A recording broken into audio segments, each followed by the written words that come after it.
Voy a recibir en estos instantes a quien ha asumido su defensa, ¿no? Al destacado constitucionalista Joseph Campos. Doctor Joseph Campos, un gusto tenerlo. Buenas noches. Buenas noches, Carlos. Un placer volver a conversar contigo. Muchísimas gracias por este espacio, doctor. Le agradezco muchísimo, sinceramente. Doctor Joseph Campos, usted ha asumido la defensa de la presidenta Dina Boluarte, pero yo he leído por ahí que en realidad no va a ser tanto una defensa jurídica, sino también todas estas acusaciones van también al escenario político. ¿Es así? Bueno, yo soy abogado de la presidenta Dina en lo que se refiere a la imputación de genocidio. Exacto. Estos temas del tema de la campaña ya está visto en una investigación anterior, donde yo no soy abogado, pero que me convocaron para opinar básicamente porque soy una persona constitucional y tengo una experiencia en lo que viene a ser los temas electorales, campañas electorales. Claro.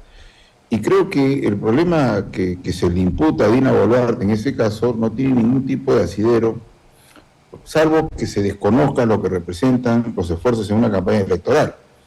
En una campaña electoral, jurídicamente para comenzar, en la ley de partidos políticos, se hacen 4 distinciones de campañas: la presidencial, la congresal, la regional y la municipal. No existe campaña vicepresidencial. Las campañas presidenciales aglutinan mucha gente y la ley le pone un responsable directo, que es el tesorero. El tesorero es el encargado y el llamado a centralizar, establecer sus formas en la virtud de las cuales él debe fiscalizar que este asunto ocurra.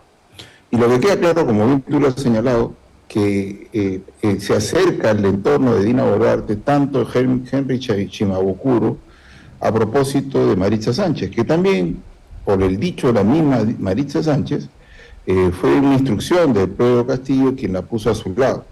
Y claro, una persona que seguramente Castillo pues, querría tener pues alguna forma de controlar o vigilar los pasos de Dina, ¿no? Entonces creo que lo que se hizo fue específicamente acceder a esa información, y Maritza Sánchez, por lo que he dicho también, otra persona que ha sido citada el día de ayer en Panorama, era la persona que finalmente fue la persona con amistad con Shimabukuro. Entonces, nadie ha hablado de que le han entregado plata. Todos hablan de los pasajes, de las comidas a la gente. Pero es que eso es un desconocimiento de las campañas. Las campañas, los aportes van a la campaña. O sea, algo que uno diga, pues, a ver, ese dinero vendió el pasaje, 1 o 2, no conocía a Iquito, no conocía a Trujillo, entonces, claro, ahí hay un beneficio. Pero el concepto de beneficio personal es ajeno para todos los gastos de campaña. O sea, evidentemente se traslada a gente que además está solamente aportando su tiempo, perdiendo su plata, perdiendo sus tiempos, y lo que hace es acompañar al candidato. Y el candidato era Pedro Castillo. A ver, yo te pregunto, Carlos, a ver, ¿tú recuerdas el nombre de los candidatos a vicepresidente, de los candidatos a presidente de la última elección? Bueno, claro, en realidad es una plancha presidencial y el líder, el cabeza, justamente es el candidato de por sí. Los vicepresidentes son como que elementos decorativos por el momento, ¿no? Pero y es más o menos lo que pasa con los candidatos a la alcaldía, ¿no? Que llevan a sus consejeros y realmente recién los conoce cuando son elegidos. Entonces, la personalización de la campaña es muy fuerte, con lo cual jurídicamente no existe la campaña vicepresidencial. Existe una sola campaña, la presidencial, donde todos aportan a que gane Pedro Castillo. Ahora, ¿perdón? Sí, permíteme. Ahora, el hecho, por ejemplo, de que ella haya recibido, como los Ale de Shimabukuro y Marisa salen y presentan WhatsApp, sin más, el hecho de haber recibido pasajes, hoteles, almuerzos, comidas, donaciones, ¿eso debió la señora Dina Boluarte informarlo o para eso había una tesorera, como tienen todos los partidos, una tesorera quien maneja las finanzas de la agrupación política de campaña? Porque si no, mire, imagínate que existe una agrupación que no presenta nada y le preguntan al tesorero ¿y qué gastó? ¿Cómo gastó? Si hemos visto televisión, radio, etcétera. No, es que el candidato no me declaró. Si la ley la pone como responsable civil y penal. Entonces, eso es absurdo, ¿no? Pero además, seamos, a ver, vamos a hacer, como esto no tiene explicación en el derecho, vamos a hacer un poco de política. Si Shimabukuro invirtió, ¿dónde acabó? acabó en el MIDIS, acabó en el entorno de Dina Boluarte. ¿Qué pasaba? ¿Qué pasó? ¿Qué hubiera ocurrido si Pedro Castillo no daba el golpe? ¿Mm? ¿Dónde estaba Dina Boluarte? Estaba sin ministerio, si se había, ella había rechazado la cuestión de confianza que querían poner en el gobierno para cerrar el Congreso. Entonces, realmente no tenía sentido porque los vicepresidentes, formalmente hablando, efectivamente son personas sin poder real. O sea, y eso es un tema que hay que entenderlo. Lo que quiere decir usted, lo que quiere decir usted es que Dina Boluarte, al recibir todas estas donaciones y estos regalos de Shimokuro, no es que ella se benefició personalmente, ¿no? Porque al llegar al poder iba a tener un alto cargo para manejar todo. O sea, ella ha sido vicepresidenta, pero no más, o ha sido ministra, pero no más. De ahí no pasó, ¿no? Y de ahí incluso se alejó de los ministerios, es decir, no sacó provecho de estas donaciones o apoyos que recibió de estas personas. ¿A eso se refiere? Y si hubiera ocurrido un sentido de inversión, vamos a llamarlo así, perversamente a lo que hizo Shimabukuro, en este momento estaría denunciando a Dina Boluarte. No, pero no tendría sentido, porque buscaría de repente que la ayude, qué sé yo, ¿no? Pero es que no ocurre nada. Es más, ¿dónde aparece en el entorno de Pedro Castillo?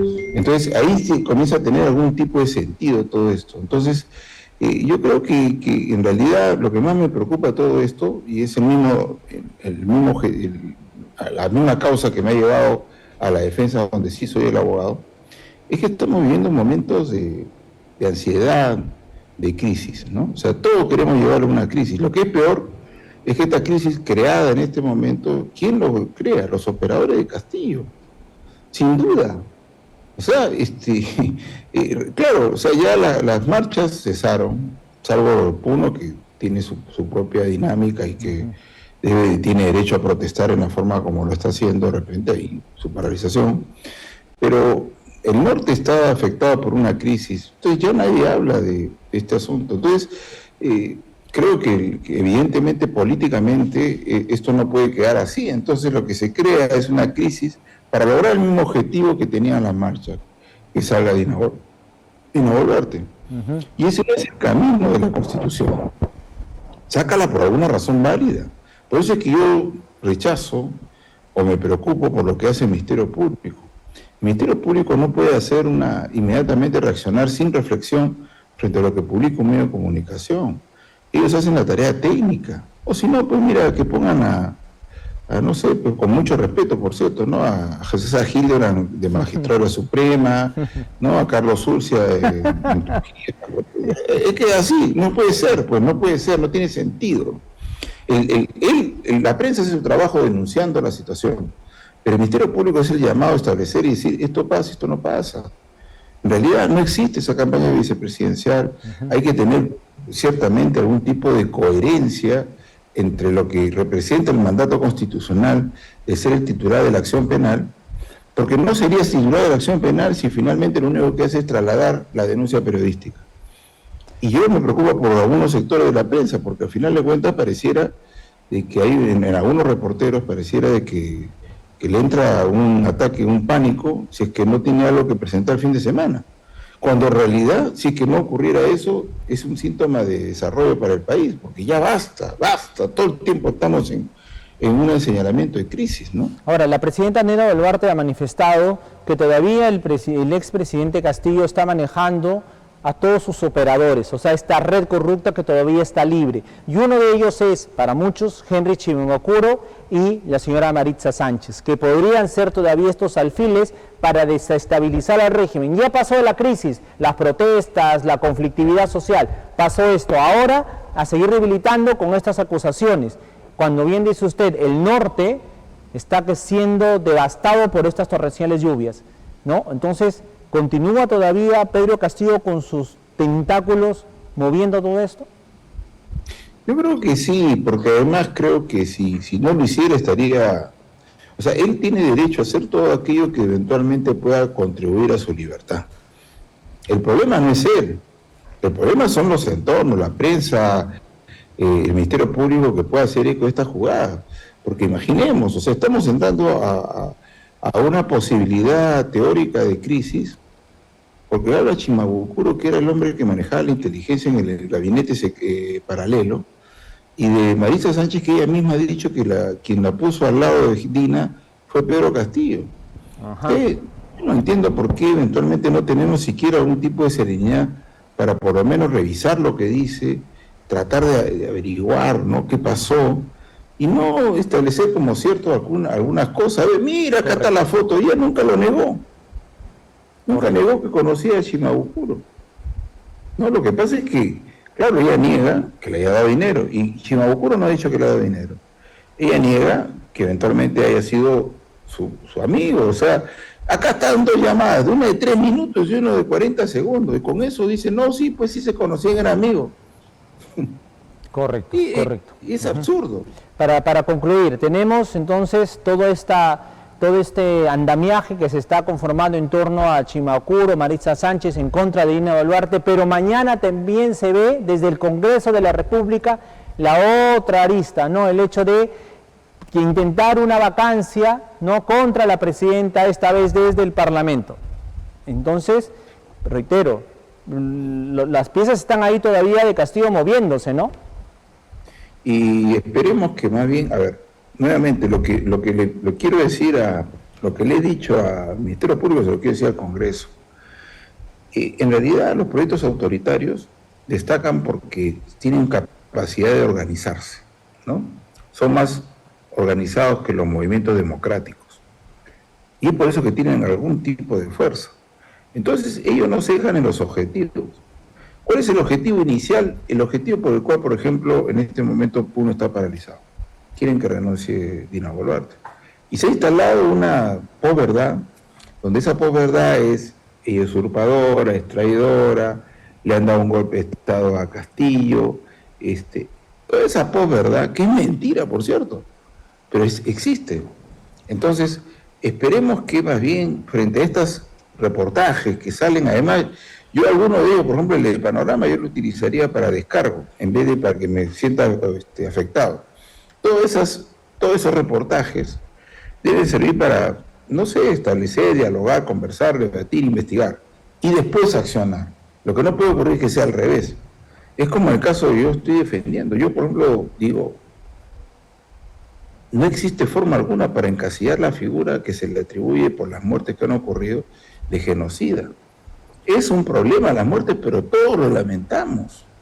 Pero de ahí escalar a un crimen de lesa humanidad como si hubiera sido un objetivo específico de la acción policial y militar, la muerte de las personas, es un completo diferente. La responsabilidad de la autoridad política es política. Él dice, restablezcan el orden.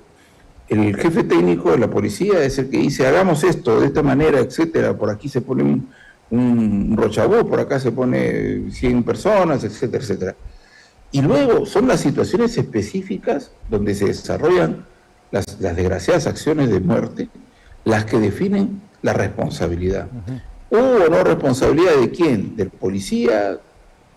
¿La duda? ¿O hasta de repente de la propia víctima? Y todas esas cosas se tienen que evaluar caso por caso. No puede ocurrir una generalización.